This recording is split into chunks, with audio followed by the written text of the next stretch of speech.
Fala pessoal, sejam bem-vindos aqui para mais um vídeo no canal da Liberty Tech.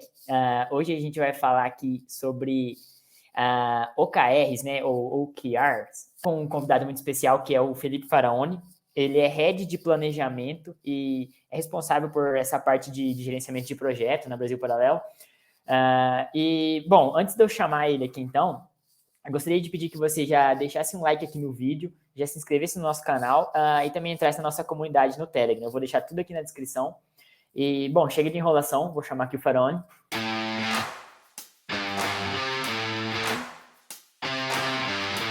Fala, Faraoni, seja muito bem-vindo aqui, cara. Muitíssimo obrigado por aceitar o nosso convite aqui no canal da Liberty Tech. Bom, eu vou deixar que você se apresente aí. Se você já quiser compartilhar a sua tela, fica à vontade, tá? Obrigado pelo convite. É uma honra estar aqui, né? Vários colegas aí talentosos passaram por aqui, então, prazer, uma honra. Vamos lá, vamos compartilhar aqui? Sim, já tá no jeito. Tá bom. Vou falar de mim, começar falando de mim, né? Aqui tá meu e-mail, meu LinkedIn, quem quiser me contatar, né? Trocar uma ideia, tô aberto, né? Tá bom. Meu nome é Felipe Faraoni, sou Head de Planejamento para desenvolvimento de software na BP, né? Eu tenho formação em administração, marketing, design e planejamento, né? Na BP, eu gosto de falar que a missão ali é garantir a melhor governança dos nossos OKRs, de tecnologia, né? Pipeline de projetos, roadmap, execução desses projetos, documentação, teste, rollout, etc. Tá, então isso sou eu. Então, hoje a gente vai falar de OKRs, né? Que é um assunto bem popular, né? Nas empresas hoje em dia, depois da Google, né? Então, vamos falar de Objectives and Key Results, né? Essa apresentação, ela é baseada no best-seller do John Doerr, que chama Measure What Matters. Então, tá ali, ó, aquele carinha de óculos ali. Então, vamos lá, ele começa o livro, né? O John Doerr usou essa frase do Yogi Berra. O Yogi Berra foi, né, falecido, já um jogador de beisebol e treinador também foi, né? Ele soltava umas pérolas, assim, e ele achou legal iniciar assim, porque dá um contexto pro livro, né? Que é If you don't know where you're going, you might not get there. Né? Se você não sabe onde você está indo, você talvez não chegue lá.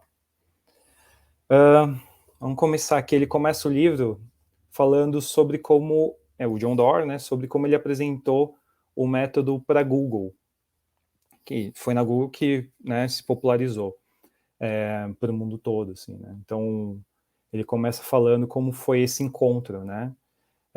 Ele teve contato com os OKRs nos anos 70, isso aqui, ele teve esse encontro com a Google em 1999, mas indo um pouquinho para trás, né, ele teve contato com os OKRs nos anos 70, quando ele trabalhou na Intel com Andrew Grove, né, o Andy Grove, que foi o criador do método.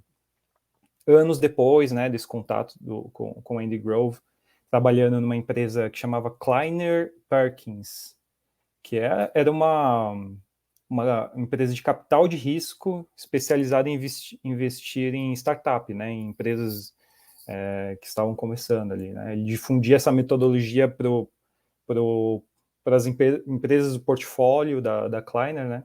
E a mais importante das empresas aí era a Google, né? Era essa startup fundada por dois estudantes de doutorado de Stanford, né? Que criou o mecanismo de busca lá. São esses dois caras aí, o Larry Page e o Sergey Brin. Então, né? Ele, nessa reunião ali, ele definiu os OKRs. Deixa eu voltar aqui, né? Ele fala o seguinte, né? Que o OKR ele não é uma bala de prata, ele não vai resolver todos os problemas. Não vai poder substituir algumas coisas importantes, como bom senso, liderança forte ou uma cultura criativa de trabalho. Mas se tudo isso estiver amarradinho com o OKR, isso aí pode ser um diferencial, pode levar a empresa ao sucesso, né? Então, Então, vou definir ali o que o John Doerr define ali por objetivos e os KRs, né, os Key Results. Então, primeiro os objetivos, né? O que são os objetivos? Os objetivos é o que se quer, né? O que nós queremos alcançar. Ele fala ali, nada mais, nada menos. Por definição, tem que ter sentido, né? Significativo, concreto, orientado à ação e ambicioso. Quando bem feito, é a cura contra ideias vagas. Essa é a definição que ele fala ali. Os Key Results, que são, né? O que são os Key Results? Os resultados-chave ali, né? É o como, né? A gente então a gente tem o que a gente quer, e os Key Results eles são como a gente vai alcançar esses objetivos, né? Então, ele define ali, né? Bons QRs são específicos e finitos, né? Ligados ao tempo. Então, ele tem que acabar. Não pode ser uma coisa a longo prazo. Seria legal ser agressivo, porém realista também. Acima de tudo, e aí grifado, né? Tem que ser mensurável para ser verificado depois, né? Se conquistou, não tem gray area, né? Ele fala ali, ou você alcança um QR ou você não alcança. Não tem que ter um meio termo, né? Vamos lá. Um exemplo, né? Na Google eles têm esses dois tipos, né? Lembrando tudo aqui que eu estou falando bem baseado no livro, tá? Então existe um vasto material sobre OKRs, né?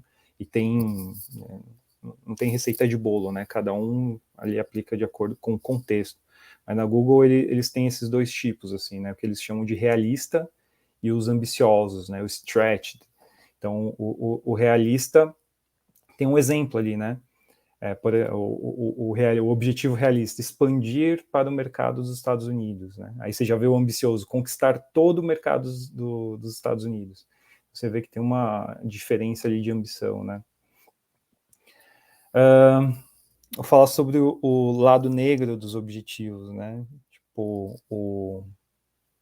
o John Doerr tinha esse mantra aí, né? Tipo, ideas are easy. Tipo, você pode aprender, né, as coisas, mas a execução que é o pulo do gato, né? Então, ideas are easy, execution is everything. Então, ele fala ali, né? Objetivos mal feitos e mal explicados podem causar problemas sistemáticos nas organizações. É verdade, né? Tipo, um exemplo, né? Quando os objetivos são ligados a, sei lá, bônus, ao salário, né? Isso aí pode causar problemas, tipo, problema no foco, né? Foco em coisa errada, comportamento antiético, né? Aumenta o risco, diminuição de cooperação, diminui a motivação também, né? O lado negro de se estabelecer objetivos de forma errada pode acabar com qualquer benefício que por exemplo, os OKRs trazem para as empresas, né? Então, vamos falar sobre engajamento, né? Essa frase ali, funcionários mais engajados produzem mais e teremos menos rotatividade. Tipo, existe um problema de engajamento de funcionários com o negócio da empresa, né? O John Doerr, ele cita estudos que falam que o engajamento é aumentado quando os objetivos são bem definidos e desafiadores. E, consequentemente, aumenta a produtividade e a retenção desses caras, desses funcionários, né? Outro estudo mostra que, na média, metade dos funcionários de uma empresa a deixaria por um aumento de 20% no salário. Isso é fogo pensar, né? Tipo, se o cara não está engajado, uma proposta de 20% a mais no salário, o cara, vai embora, né? Então, isso é uma preocupação para as empresas, né? Na área de tecnologia, especificamente, que é, tipo, uma área bem aquecida, né? 2/3 dos funcionários, eles acham que pode encontrar melhores posições em até 2 meses. Isso é verdade, né? Isso é um fato nessa área de tecnologia. Então, qual a conclusão disso, né? A alienação dos funcionários com o negócio não é um problema filosófico, é um fato. Então, aí fica aí a pergunta, né? Mas como construir engajamento? Aí que entra os OKRs, né?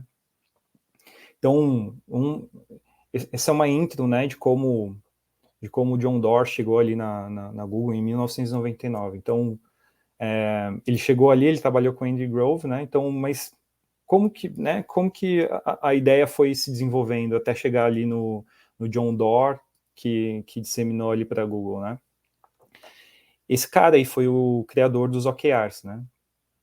Ele teve a influência dele, claro, né? Mas esse cara é o pai, né? Então, quem é o Andy Grove, né? Tipo, é um cara que fugiu da Hungria ocupada pelos comunistas nos anos 50, né? Então, ele foi para os Estados Unidos, e alguns anos depois ali, ele já estava terminando seu PhD em engenharia, né? E ele foi o primeiro contratado pela Intel para trabalhar lá com os microchips, né? Os microprocessadores. E, bom, a história do cara é bem conhecida, né? Ele levou a Intel ali a liderança de mercado. O início foi bem difícil ali para ele, o John Doerr conta no livro ali a trajetória, mas nos anos 70 ali ele conseguiu a liderança do mercado, superando a Motorola, com uma operação lá que ficou famosa, até pelo uso dos OKRs como arma, né?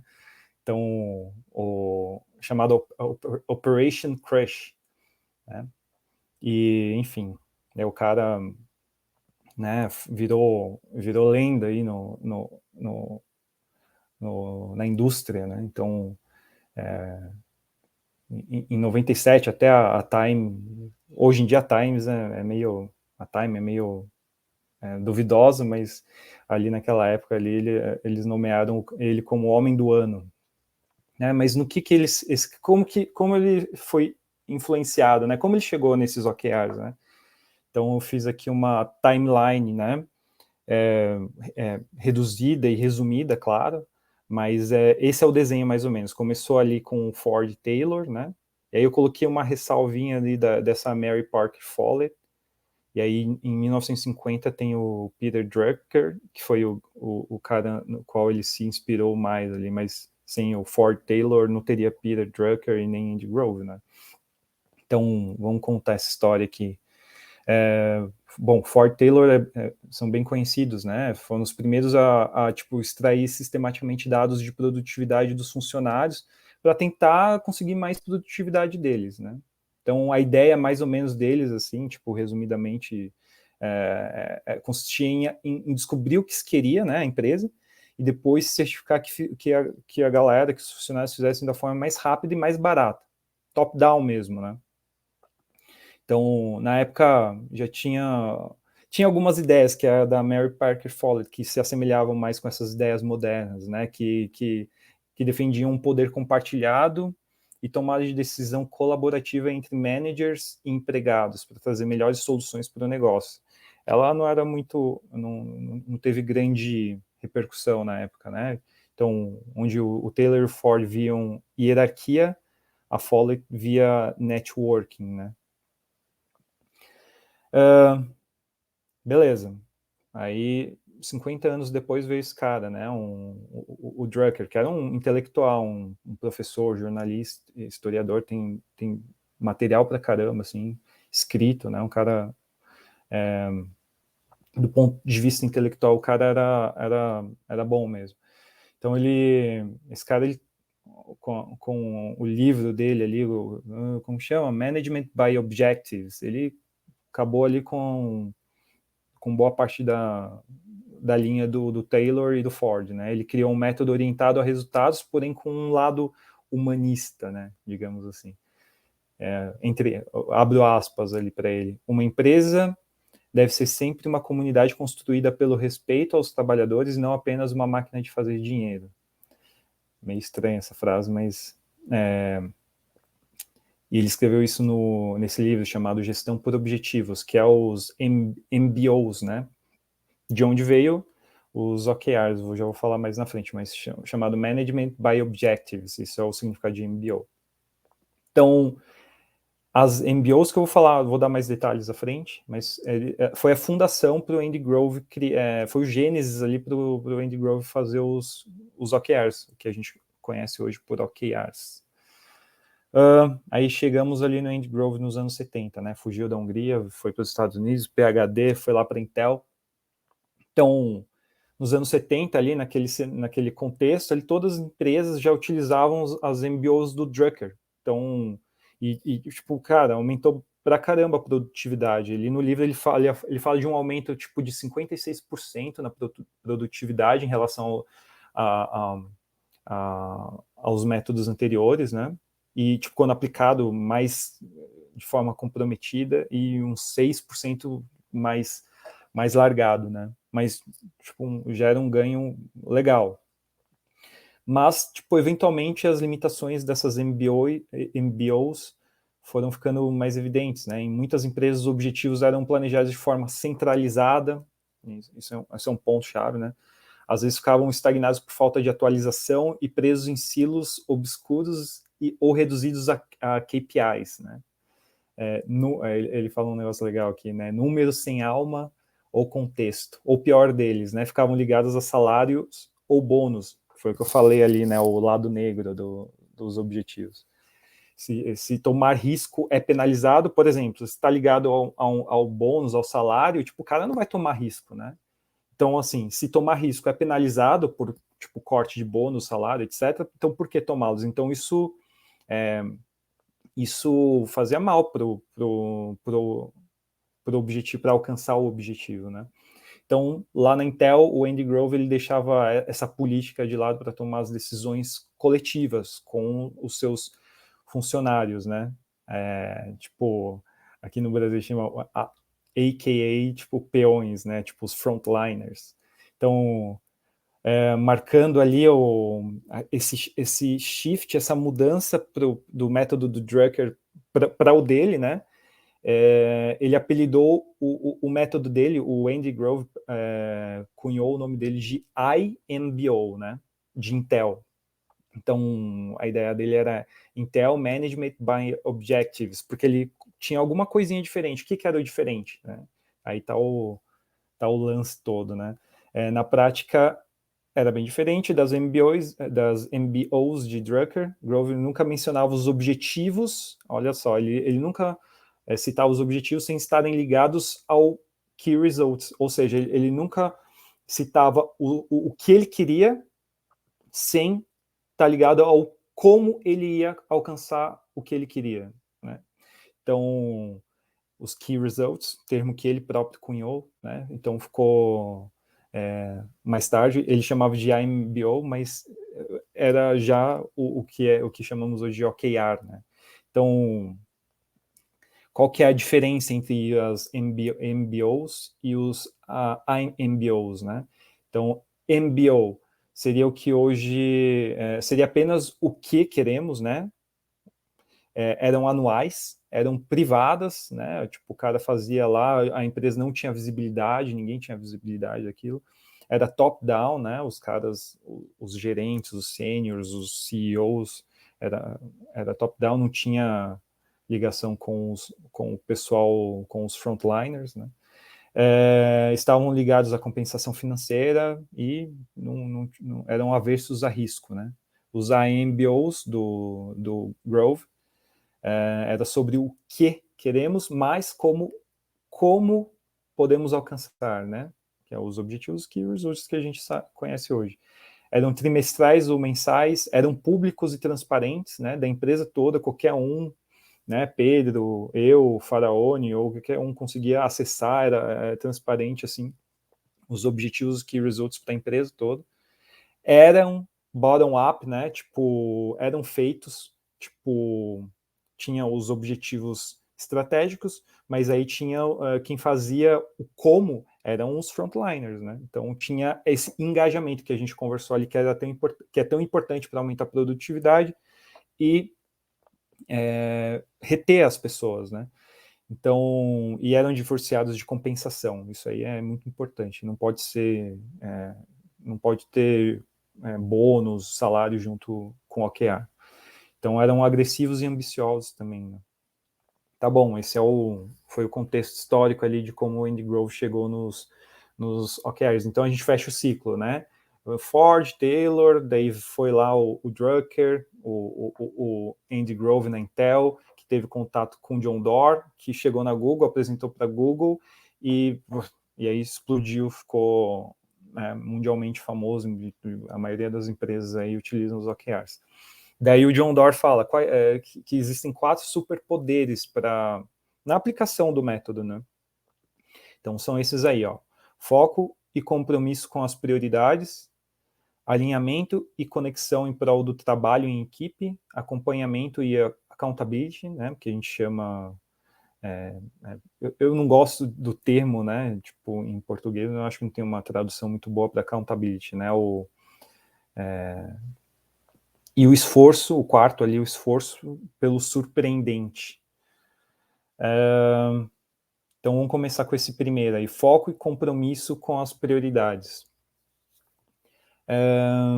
Tá bom. Os OKRs necessitam de um compromisso público de todos, né? Então, isso aqui, de novo, é de acordo com a Google e o livro do Measure What Matters, do John Doerr, né? Isso aí existem vários caminhos, né? Esse aqui é o defendido pelo John Doerr. Para ele, o CEO de uma empresa precisa deixar claro, né? Isso é o que vamos fazer. E ele mesmo precisa modelar os OKRs. É necessário comunicar-se com clareza. Aí ele cita, né? 2 de 3 empresas falham em comunicar esses objetivos.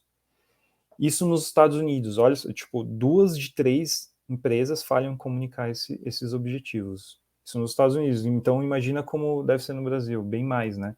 E aí traz todo aquele problema, engajamento, retenção, etc. Beleza. Ele cita uma pesquisa feita entre 11 mil managers e senior managers. A maioria não sabia dizer quais eram as prioridades da empresa. E apenas metade sabia soube citar pelo menos uma. Então, ele ressalta aqui, né? Líderes precisam saber os porquês, porque eles querem, que é o sentido da coisa, e assim como o que querem, né? Então, as pessoas precisam de mais do que apenas ordens, né? De novo, o lance do engajamento. As pessoas precisam de sentido. Elas precisam saber como os objetivos que estão ali, que estão sendo impostos para ela, né, se relacionam com a missão da empresa. Esse sentido traz engajamento, né? Então, o mais importante de tudo, os objetivos estratégicos devem ter sentido. Os OKRs não são uma lista de desejos abrangentes, nem a soma de tarefas de uma equipe. Eles são um conjunto de metas rigorosamente selecionados que merecem atenção especial de equipes e colaboradores individuais, né? Aí tem uma frase ali, ó, do CEO da Google, acho que é ele ainda, o CEO da Google, né?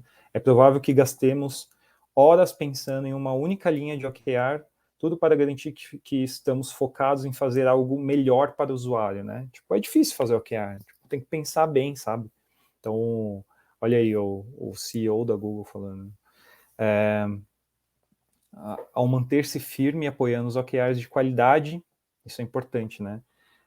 Os líderes dão às suas equipes um norte e uma base para avaliação, né? Isso é importante ter uma base e um norte, né? Para a empresa toda, né? Vamos para o 2 aqui, alinhamento e conexão em prol do trabalho em equipe. A falta de alinhamento é o obstáculo número 1 entre estratégia e execução. Importante utilizar ferramentas que permitam a transparência dos OKRs por toda a empresa. Aí você escolhe, tem várias no mercado, né, ferramentas, né, que deixem os OKRs transparentes para a empresa toda, né, para trazer esse engajamento que o autor sempre fala. Essa abordagem aberta facilita para as equipes identificarem como podem contribuir para a missão. Os objetivos não precisam ser distribuídos em cascata pela organização em sincronia. Em vez disso, equipes e colaboradores individuais podem definir seus OKRs com base em uma imagem clara do que a organização está tentando alcançar, que são aqueles objetivos, tipo, que ele cita ali, né? O CEO vai lá, junto com seus senior managers, com seus diretores, enfim, e traçam ali os OKRs high level, né? que aí depois os frontliners vão trazer como eles vão alcançar aquele objetivo comum, né? Traz uma coesão para a coisa.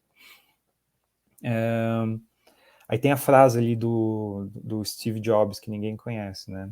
Não podia faltar aqui. Não contratamos pessoas inteligentes para lhes dizer o que fazer, contratamos pessoas inteligentes para que possam nos dizer o que fazer, né? Isso é legal. Um sistema de OKR ideal libera as equipes e colaboradores para definir pelo menos alguns de seus próprios objetivos. Tem link aí com essa frase do Steve Jobs, né? Você vai contratar o cara para ficar mandando no cara, você tipo, confia no potencial dele, é um talento, etc. Para você não utilizar esse discernimento, essa visão do negócio, né? Então, para definir pelo menos alguns dos próprios objetivos e a maioria ou todos dos principais key results. Então, isso ajuda a liberar a criatividade do cara, sem falar no engajamento, né? O tão citado engajamento aqui. Então, vamos para o terceiro superpoder, que é o acompanhamento e accountability, né? Ao contrário dos objetivos de negócios tradicionais, os OKRs são organismos vivos que respiram, né? Eles são adaptáveis, né? Então, eles podem ser rastreados, revisados ou adaptados conforme necessário. E, por serem abertos e transparentes, todos podem monitorar o seu progresso, né? Tipo, pode acontecer que no meio do ciclo, lá você fala, pô, tipo, esse KR aqui que a gente fez não faz sentido. Então, por ser transparente, ficar visível a todos, é mais fácil detectar isso e ajustar no meio do caminho, né? A combinação de responsabilidade e transparência impulsiona o engajamento porque os membros da equipe podem ver rapidamente como o seu trabalho contribui para o sucesso da empresa. Isso é um negócio legal também, né? Tipo, o cara pode se autoavaliar, né? Pode ver como está o desempenho dele em relação ali ao objetivo da empresa. Aqui, aí voltamos aqui para o slide, né? Para essa frase aqui, né? Do autor de Drive. O maior motivador é progredir no trabalho, entre aspas, né? Os dias em que as pessoas progridem são os dias em que se sentem mais motivados e engajados. Os OKRs não exigem rastreamento diário, mas check-ins regulares. Aí a gente vai falar mais para frente, né? Como a Google faz, né? Então,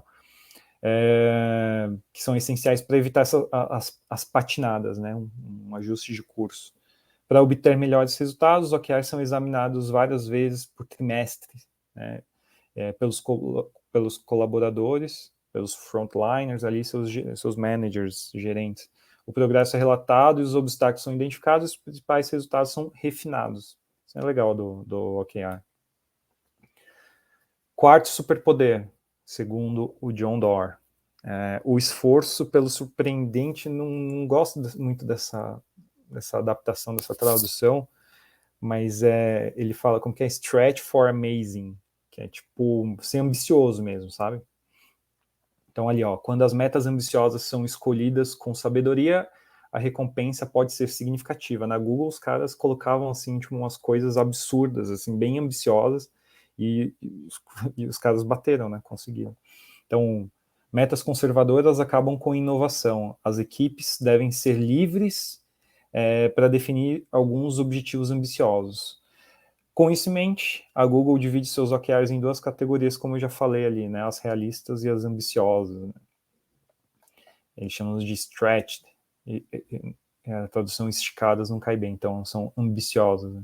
As metas realistas são vinculadas, eu já falei, né? São vinculadas a projetos mais críticos. Aqui ele dá um exemplo, né? Tipo lançamento de produto, reservas, contratações, etc. Né? E as metas ambiciosas refletem ideias mais amplas, tipo de maior risco e mais voltadas para o futuro. Eles podem se originar de qualquer camada da organização. Por definição, são tipo bem difíceis. Tem que ser bem difícil ou quase tipo impossível, quase impossível. Uma taxa média de falha dessas ambiciosas de 40%. Faz parte do jogo, é isso. Tipo, porque tipo, você jogou tão para cima que falhando aí 40% já você alcançou bastante coisa. Tá, a gente vai falar de CFR agora, que são, tipo, forma de acompanhamento desses OKRs e cultura, né? CFR, conversas, feedback e reconhecimento. Então, né, para acompanhamento, conversas, né, one-on-ones, por exemplo, né, mensais, então é importante para acompanhar, feedback, tipo, também, né, nessas one-on-ones, revisão trimestral dos OKRs, conversas semestrais do desenvolvimento profissional e feedbacks contínuos, né, reconhecimento, agradecimento ao bom trabalho, né, do pessoal que está ali no dia a dia nos OKRs, né, e cultura, né, uma cultura OKR é uma cultura responsável, lendo o slide, né. Você não avança em direção a um objetivo só porque o seu chefe lhe deu uma ordem. Você faz isso porque cada OKR é transparentemente importante para a empresa e para os colegas que contam com você. Olha que legal, né? Tipo, a empresa toda está coordenada e, tipo, um está dependendo do outro. Isso fica transparente. Isso dá uma coesão e um engajamento entre todos. Pô, você não quer... você não quer desapontar ali, você não quer decepcionar teus colegas que estão naquela mesma missão, que é transparente a todos, né? Isso é bacana, importante. Já indo para o final, para aliviar vocês aí de tanta tagarelice aqui, o John Doerr conta no livro um ciclo comum para servir de baseline, para servir de guia, assim, né? Não necessariamente vai ser assim, porque cada empresa é um ecossistema diferente, é um contexto diferente. Mas ele dá esse mapinha aqui que eu vou elaborar melhor no próximo slide. Mas aqui você consegue ter uma noção mais ou menos, né? Que é um cenário que ele coloca ali que vamos supor que você esteja definindo OKRs no nível de empresa. Quem é no nível de empresa? Sei lá, o CEO da empresa, né? Tipo, tem os objetivos da empresa. E aí, abaixo desses objetivos, OKRs da empresa, tem os OKRs das equipes que compõem a empresa, né? Tipo, no caso, tecnologia, marketing, financeiro, etc. Por aí vai. Então, esse é o cenário mais ou menos. Daí ele entra também na esfera ali até do colaborador também. Então, qual seria ali mais ou menos o guia? Isso é um ciclo comum que ele cita, né? Pode ser um guia, não é uma regra, tá? Então, ele orienta ali, né? 4 a 6 semanas antes do trimestre iniciar ali com os OKRs, façamos ali um brainstorm, tipo, entre os gerentes ali, o top levels, para a elaboração dos OKRs high level, né? Do primeiro trimestre para a empresa. Então, 4 a 6 semanas, ali, gasta tempo, pô, aí se reúne lá, gasta tempo nisso que é importante, nisso aí vai definir os rumos da empresa, né? 2 semanas antes do trimestre, né? Comunicar esses, já tem que estar prontos os OKRs, comunicar esses OKRs high level para a empresa. Beleza, aí no início do trimestre, né?